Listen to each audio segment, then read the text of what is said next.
بسم اللہ الرحمن الرحیم۔ السلام علیکم۔ زمزم ٹاکس میں خوش آمدید۔ ان چیزوں کو پاکستانی یہ دیکھ لیں کہ یہ بے روپ کہتے ہیں جی ہم مفاہمت کی بات کرتے ہیں، او بھائی آپ ہم سے تو سانسیں چھین رہے ہیں، آپ ہمیں جینے نہیں دے رہے ہیں، اوپر سے وہ جس کی شکل پہ جو ہے اللہ نے لعنت جو ہے برسائی ہوئی ہے، رانا ثناء اللہ، وہ خان کی زندگی کے حوالے سے کیا لغویات بک رہا ہے۔ پی ایم ایل این کو سوچنا چاہیے نا، یہ اپنے غنڈے سڑک چاپ غنڈے بٹائے ہوئے ہیں، یہ آپ کے لیڈر ہے، یہ زبان ہے کہ خان کی زندگی جب تک ہے، خان کے وجود سے آپ کو خطرہ ہے، اس کے اعمال جو ہیں وہ اس کی کبھی شکل پہ کندہ ہے، آپ دیکھ لیں اس کی شکل کو، اور ایسی زبان استعمال کرو گے رہنا تو تمہیں 10 سے ضرب دیتے ہیں اسی طرح جواب ملے گا۔ ہماری بھی کوشش ہونی چاہیے کہ اب عدالت کو کہیں کہ جی اب جتنی بات ہوئی ہے اسی پہ اکتفا کر لیں اور فیصلہ دے دیں۔ دوسری بات یہ ہے کہ میڈیا میں کچھ اینکر حضرات جو ہیں مسلسل یہ خبریں پھیلا رہے ہیں کہ پی ٹی آئی میں انتشار ہیں۔ آج عطا تارڑ نے بھی بیان دیا ہے اور کہا ہے کہ گور صاحب کوئی اور بات کرتے ہیں اور میرا ذکر کیا ہے کہ میں کوئی اور بات کرتا ہوں، ہم سب ایک ہی بات کرتے ہیں اور کوئی ہمارے درمیان اختلاف نہیں ہے۔ ہم جب جیل سے نکل آتے ہیں آپ موجود ہوتے ہیں، ایک ساتھ کھڑے ہو کے ایک ہی بیانیہ دیتے ہیں، کوئی اختلاف نہیں ہے۔ پاکستان تحریک انصاف متحد ہیں، ایک مٹھی ہیں، اور کچھ ہمارے اپنے اندر کور کمیٹی میں ہم ایشوز پہ جب اختلاف رائے رکھتے ہیں تو وہ اختلاف رائے رکھتے ہیں تو اس اختلاف رائے کو جو ہے آپ لوگ پارٹی کے اندر اختلاف قرار دیتے ہیں۔ ہماری گزارش ہے، کل ایک صحافی ہیں، سینئر صحافی ہیں ارشاد بھٹی صاحب، انہوں نے میرے حوالے سے کہا ہے کہ جی میں نے کور کمیٹی میں معافی مانگی اور میں نے فلاں سے معافی مانگی۔ یہ خبریں کون دیتا ہے اور کیوں اس طرح بغیر تصدیق کے وہ ایسے جہاں دیدہ ایسے کریڈیبل صحافی ایسی خبریں پھیلا رہے ہیں؟ نہ میں نے کسی سے معافی مانگی ہے کور کمیٹی میں، نہ کسی اور سے معافی مانگی ہے، اور ان کو ایسے خبریں پھیلانے سے پرہیز کرنی چاہیے۔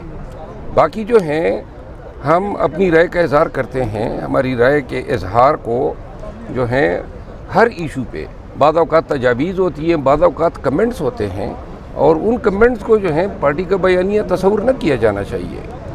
باقی تیسری بات یہ ہے کہ مینڈیٹ کی چوری جو ہے تاحال جاری ہے۔ اب پھر جو ہیں 2 حلقوں میں سن رہے ہیں کہ جی ریکاؤنٹ کا آرڈر ہو گیا ہے، اور اسی ریکاؤنٹ کے بہانے یعنی حد ہی کر رہے ہیں، اتنا اندھا سمجھا ہے۔ ایک امیدوار 8,375 ووٹوں سے پاس ہوا ہے، حلف لیا ہے قومی اسمبلی میں، اور اس کے بعد جو ہیں اس کے تیلے تو اسی ریٹرننگ افسر کے پاس ہے جس نے فارم 47 بنائے ہیں، انہوں نے تیلے کھول کے ان کے متعدد پولنگ اسٹیشنوں پہ ڈبل مہر لگا دیے تاکہ اس کے ووٹ ریجیکٹ ہو جائے، اور بعد میں ریکاؤنٹ کے نام پہ کہتے ہیں کہ جی 8,300 کی لیڈ ہو بھی گئی، 3,500 کی اور لیڈ جو ہے نون کے امیدوار کو دلا دیتے ہیں۔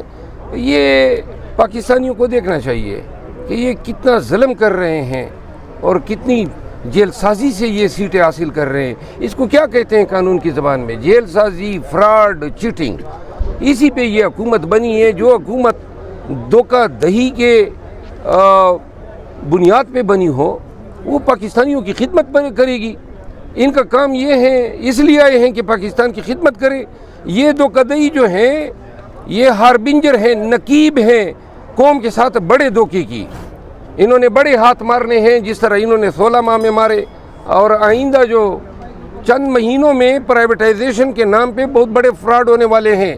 پاکستان ایئر لائن کو یہ پرائیویٹائز کرنے جا رہے ہیں کہ جی خسارے میں جا رہا ہے۔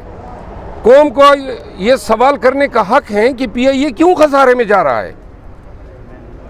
پی آئی اے کے فنڈز جو ہیں خرد برد ہوئے ہیں، پی آئی اے کے جہاز خریدے گئے ہیں، ایک جہاز بوئنگ $140 ملین پہ